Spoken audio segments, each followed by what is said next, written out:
Hi there. Welcome to our tutorial on how to use our awesome remote control tools carrier. In this video, we'll cover everything you need to get started. Let's dive in. First things first, please turn on the storage switch first. During transportation, we will turn it off to reduce battery loss. To get started, turn on the power switch on the machine.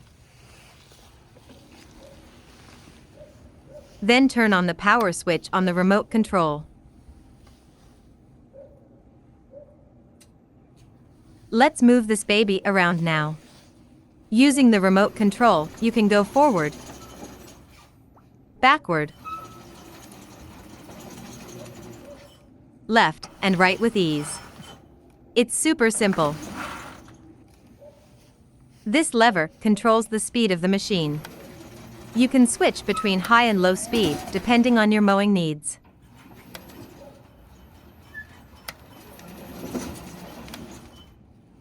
Use this lever to set the cruise control.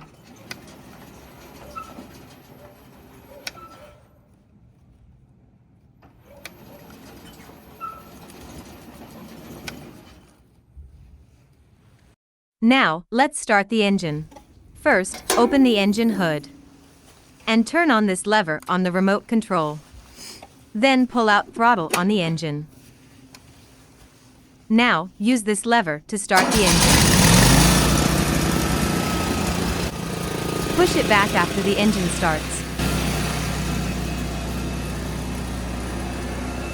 Don't forget to close engine hood.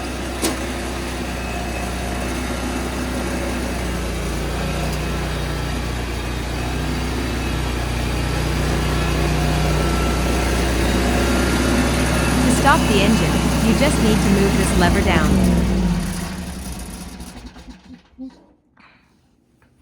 Finally, to turn off the machine, switch off the power button on the machine itself.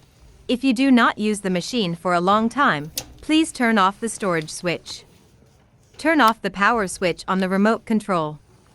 And that's it. Thanks for watching, and don't hesitate to reach out if you have any questions.